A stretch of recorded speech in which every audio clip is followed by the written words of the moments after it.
Stats in a Wrap, the new podcast series from Eurostat.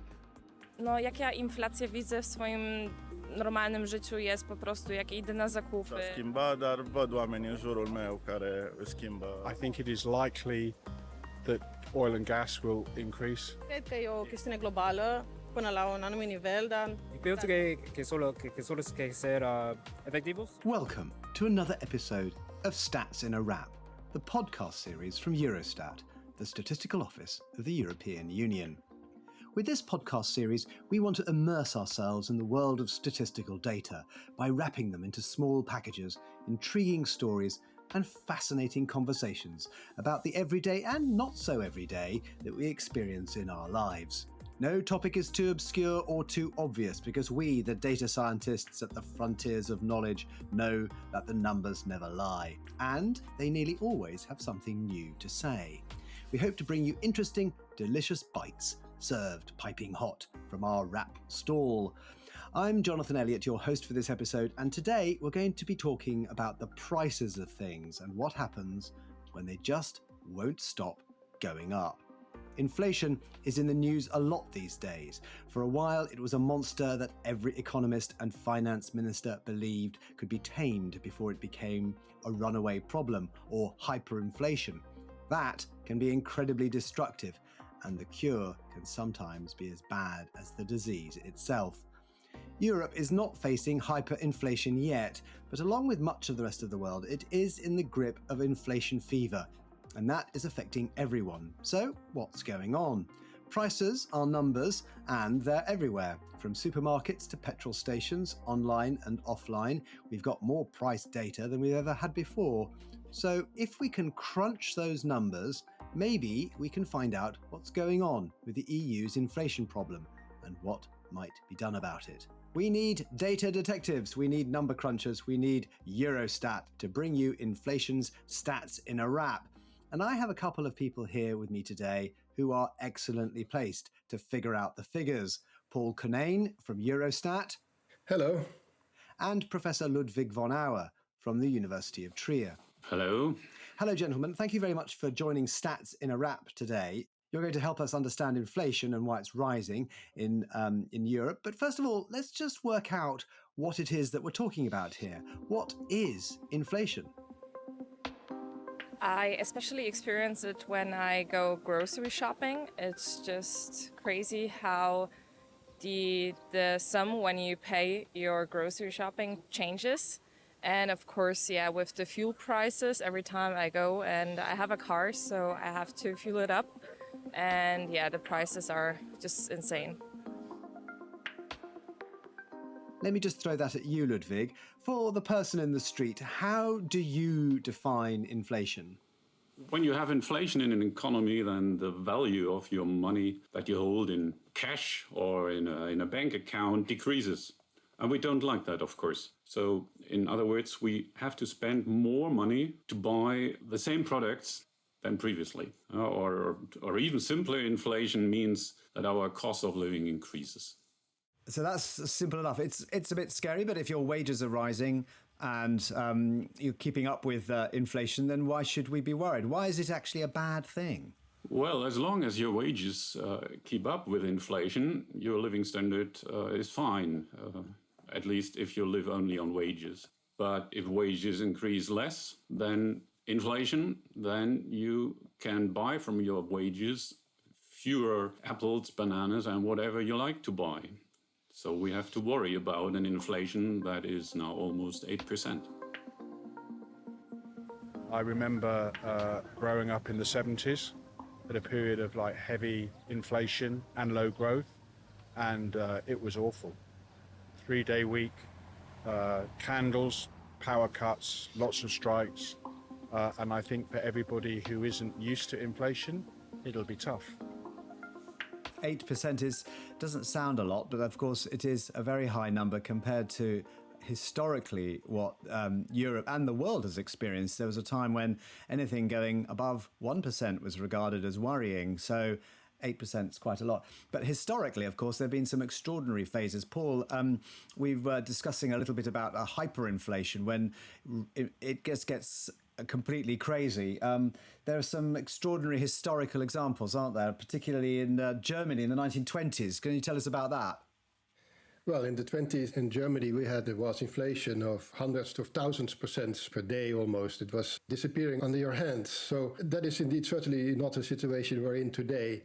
The levels that we see now, around 8%, are a bit similar to what we've seen in the 70s of the previous century, when there was the oil crisis. So we saw similar levels of inflation, but they also lasted for several years. And that is, of course, not yet certain that that will happen as well right now. Yes, so history has some interesting lessons here. During the 1920s in Germany, it said that wood fuel, weight for weight, was actually worth more than banknotes. So it was cheaper to burn banknotes to stay warm. And the worst inflation ever recorded was in Hungary in 1945 to 1946, when there was a daily inflation rate of 207%. It's difficult to understand that, really, the price of things doubling within a single day. Fortunately, we're not quite there yet, but it is still not all good. So how have we got to this position in 2022? How have we arrived here? Ludwig, literally, what has led to this situation? Well, I would say there are three obvious drivers of this high inflation numbers. First of all, energy prices, but there are also bottlenecks in international transportation contributing to inflation. And of course, there are some output disruptions, so also they contribute to inflation. But behind these three components, there are basic forces at work, and maybe they will stay with us for a while, some of them at least. Hopefully not the first one. The first one is certainly the Russian war on Ukraine. So that is an important factor currently. But a long-run aspect is the need to fight climate change. So this is related to energy prices. Then I would also list the pandemic and its current handling, for example, in China, where we see that there are output disruptions in Shanghai and also the supply chains. And the fourth one is a bit historical in the sense that there are a lot of cash savings in private households due to the pandemic. During that time, consumers accumulated money and now they spend it. So that also means a high demand, and high demand raises prices. So this contributes as well. Yeah, I definitely have been trying to drive a lot less. And I used to fill up my car tank all the way, but now it's too expensive. So I'll fill it up at like $10 to $20 increments at a time instead of the normal full tank. That's fascinating. I mean, what I'd really like to know is why everything goes back to energy. It seems like energy is we will talk about some of the other aspects that you've talked about, the pandemic, monetary policy and so on, but the fundamental driver, as it was in the 1970s, is energy. Now, why is that? This is an interesting similarity to the 1970s. Again, the inflation is partly caused by high energy prices. The problem is that you find these prices in basically all manufactured goods. They all rely on energy. So if this input price increases, the cost of producing these products increases. And after a while, you will see that also you will pay as a consumer larger prices. This might take a while until the cost is passed on to the consumers, but in the end, it will be passed on. And so I guess at the end of the year, this process will be completed, hopefully. Yes, indeed. Paul, it'd be really good to see how inflation breaks down. Obviously, energy is the leader here. It's driving inflation. Energy prices are driving inflation, but it's percolating down to all the other groups of spending. So can you just talk us through the different categories of purchase that have been affected by energy inflation? Yes, indeed. So overall inflation currently stands at around 8% for the month of May. And the big driver, as Ludwig says, is energy. So The 8% means that the price level now is 8% higher than price level in the month of May from last year. It's always the annual comparison. And we look at energy, then this has increased by almost 40% since a year ago. This is extremely high. And of course, we have never seen this kind of numbers in the last 25 years. I wanted to touch on another cause or driver of inflation that Ludwig alluded to, which is about supply chains, and about, particularly in this case, China's response to COVID, and the way in which that has produced an effect on supply chains globally. What on earth has anything that affects China and COVID, how is that affecting us and the cost of things in the shops? Well, for example, take semiconductors. If you don't find your usual semiconductors that are best fitted to your product, let's say a car, then to get the car built, you try to find other semiconductors, maybe at a higher price, less suitable. So it means additional adjustments. So that then pushes up the price of the car. So this is how we then finally see that bottlenecks in transportation get into higher final consumption product prices. We already reached a top, so I don't think that it's gonna go up much more. And I think there is not gonna be a rise, but when it comes to what it's been hit, I think it's grocery. Okay, so it's all a bit of an unpleasant mix of a perfect storm, as they say, where different factors, probably slightly unrelated, are all driving in together. And of course, we could be facing a long period of high energy costs, particularly. Supply chains, well, we hope eventually will sort themselves out. But with energy costs, if we have a future of high energy costs, do we need to worry about that? If they just stay high and they kind of plateau out, are we still in a dangerous space? Of course, we then have to pay more for energy than we did in the past. That means we have less money for other things. So this is probably what we do not like. But on the other hand, inflation finally will go back to zero, because inflation is always a comparison of current price to this price 1 year ago during that month. So if prices for energy now remain on this high level that we currently see, then in 12 months' time, then inflation is back to zero. But that still doesn't make us happy. Yeah, so that's fascinating. It's important to say here in a podcast, I think really important that we say that these measurements are not just done for abstract academic interest. They're actually the raw material of policy. They help governments and institutions decide how to steer the great ship. Ludwig, can you talk us through why it's so important that we get statistical measurements of inflation, particularly absolutely as clear and as correct as we can? And what is then done with that data, both within the countries, individual member states, and also within the European Central Bank? Can you just talk us through the utility of these?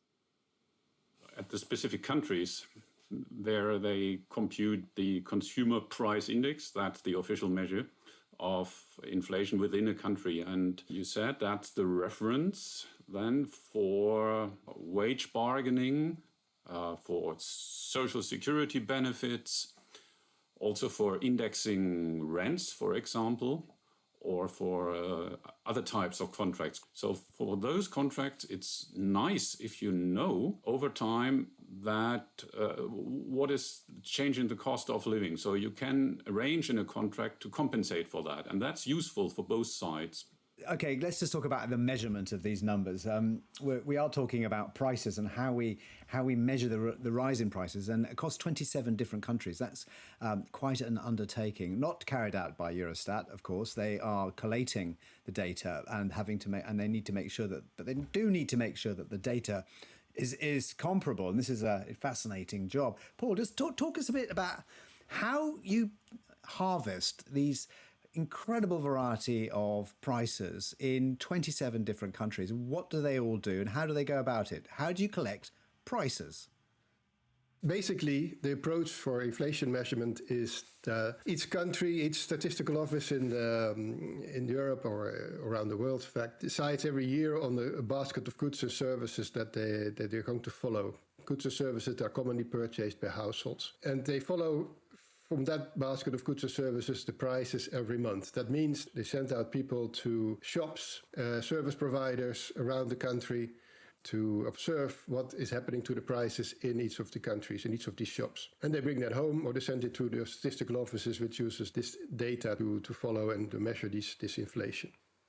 That's the basic approach. So really physical price collection of data in shops. What is also important is to weight these goods and services correctly. So because some goods and services are more important for households than others in terms of the share in the budget that the households have. We also put weight on each of these price changes. And together they make up an inflation number. This is the basic model that has been around for decades in most countries or even for many years. It's now also due to the digitalization of the retail trade changing a lot. But there's a lot more information now on the internet and from other data sources available that can be used to produce even better inflation measures and to follow it even more closely and in more detail.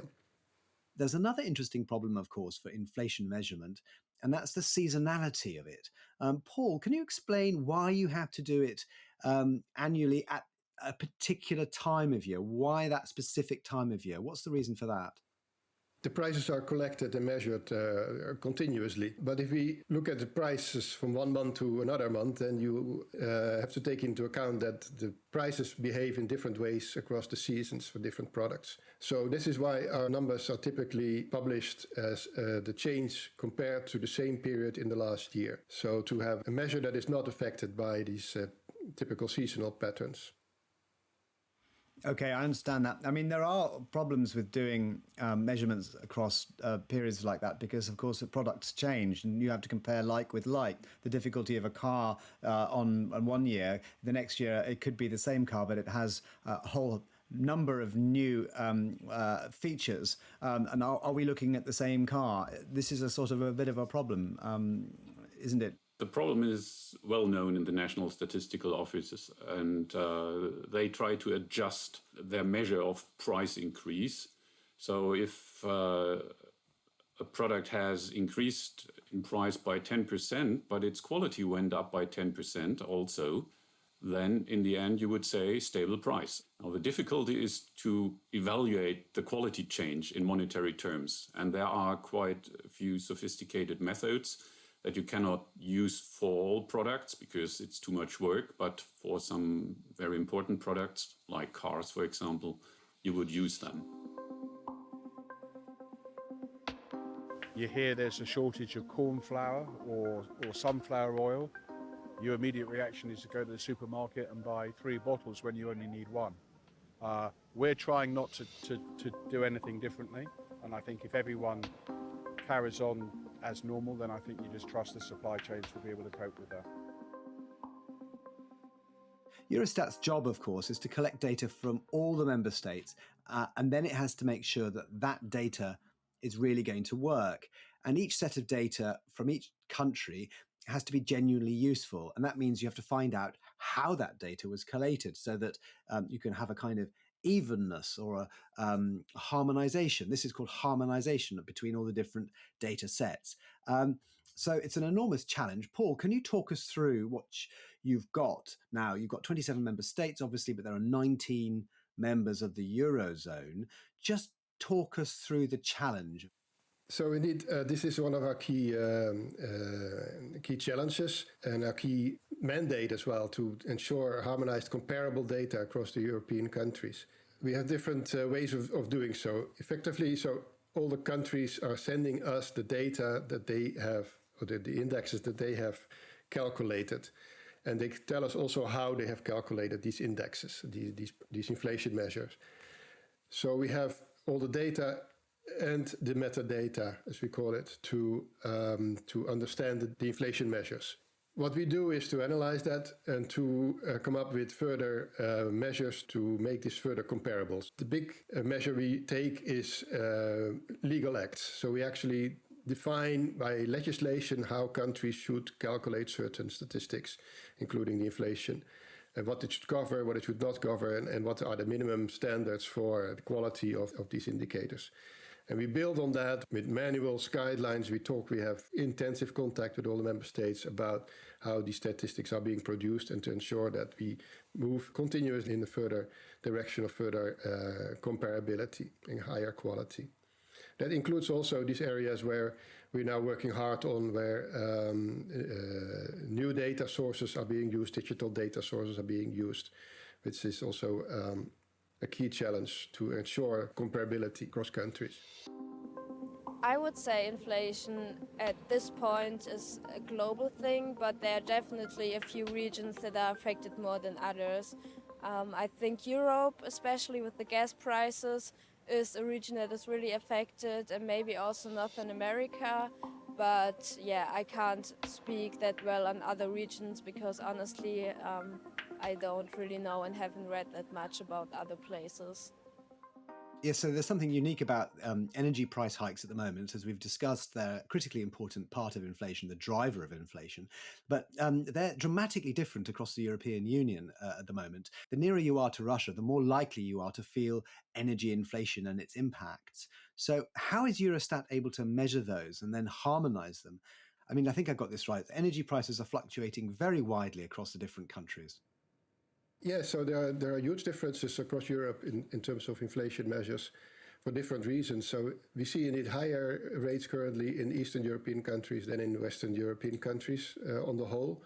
The Baltic states, Estonia, Lithuania, Latvia, they are the highest affected at the moment. And maybe that is also partly due to the war in Ukraine. That is one element that could play a role here.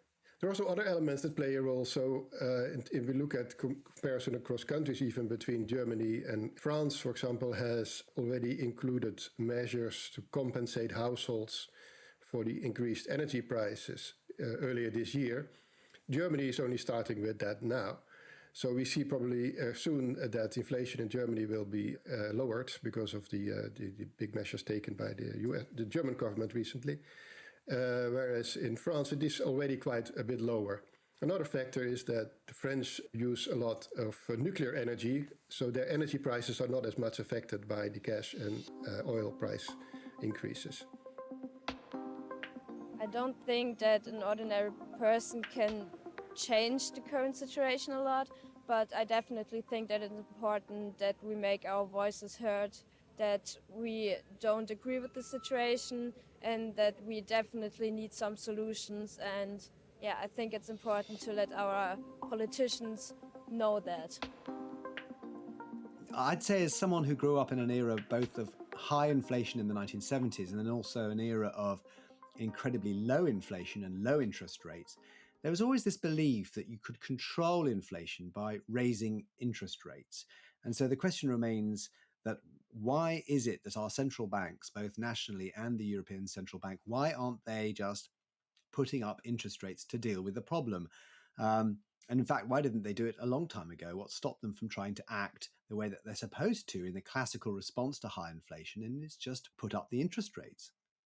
So the central bank was a bit afraid of the recession that might follow when you increase interest rates. Now, why is that? Why should there be a recession when you increase interest rates? When the central bank increases its rates at which it lends to the private banks, then the private banks increase their interest rates at which they lend money to firms and private consumers. So if that rate goes up, then it's less attractive to invest for firms, to buy houses and to borrow also. So what happens is the buyers are more careful to buy anything. So there's less demand, we would say, in general. And when there is less demand, then you reduce growth or you even go into recession. That was the worry of the central bank so far. But now with these high inflation numbers, they must rebalance their evaluation. Now we really have a high inflation and now there is a need to do something about it, even if there is some risk of a recession. The difference to the 70s is that the labor market is rather robust currently. That is, we do not have high unemployment rates currently. probably because of demographic differences between today and the 70s. So maybe the risk is much lower this time when the European Central Bank raises their interest rates. Maybe we can do it without a recession and at the same time reduce inflation. Sorry, Ludwig, I'd like to pick up that point that we were making a little bit further, which is why that inflation can produce winners and losers. It can create greater economic divisions. Does that mean that it can lead to greater inequality? If so, have we got recent history of that with the 1970s? Did it change the way that economies were? You found that owners and people who had property were suddenly far better off than people who didn't? Yeah, this is one reason why we have to fight inflation, because it leads to stronger inequality. Usually the richer ones have property, and so they are better secured against inflation. And those who live on wages, they have maybe a little bit of savings, but this is typically cash or other simple financial. Fighting inflation is, in a sense, a social policy. So that maybe explains also the current need to reduce inflation again, and possible within the next next year. It's certainly no good idea to let it run for another 2-3 years. So that should not happen, because this badly increases inequality in all the member states. The comparison with the 70s is also interesting because, of course, there was loose monetary policy in the 1970s, and there's been loose monetary policy in recently as well. Is that a valid comparison? Yes, in the 70s, the government and central banks responded by a rather loose monetary policy, at least where central banks were not independent from the government. And this strategy did not really work out very well. And this time might be different because we have this more robust labor market currently and a smaller danger of recession. So we're in set for a long haul. Paul, I can't ask you to predict the future, but maybe you could tell us about the latest data that you have and whether there are any changes in the acceleration, or there are unusual patterns or things of note that you've seen about the different categories of prices, and whether we can learn anything from that. Not necessarily what the future is, but whether is anything of note about changing patterns in the last 10 months of rising prices. The developments in the last 10 months have been unprecedented. So anything is unusual at the moment. Everything is new and unusual. I think we see the main big pattern that we see now, and I think this will continue for a while, even if energy might flatten out or go a bit down. We see that it will increase in the other categories. We see that already in the last months in the food and other products, and also in the services eventually. That's the last category. Okay, that's fascinating. Gentlemen, it's been a truly revealing podcast today. I know far more about inflation and data collection than I did, and it makes inflation that little bit easier to understand and perhaps a little less worrying. That just about wraps it up for Stats in a Wrap today. It only remains for me to say thank you to our guests, Paul Kinane from Eurostat. Goodbye. Thank you. And Professor Ludwig von Auer from the University of Trier. Goodbye, Jonathan. Thank you. If you've enjoyed the show, don't forget to share with friends and colleagues, where Stats in a Wrap can be found on Spotify, Apple, Google, and all the usual places. And of course, join us for the next episode, when we'll be dishing up more flavoursome insights from Eurostat. This time, an unusual edition, because we'll be checking out the work of our young data detectives, the secondary school student winners of the 2021 and 2022 European Statistics competitions. They created some amazingly clever and creative videos about the environment and the spread of misinformation. Join us then, and for now, goodbye.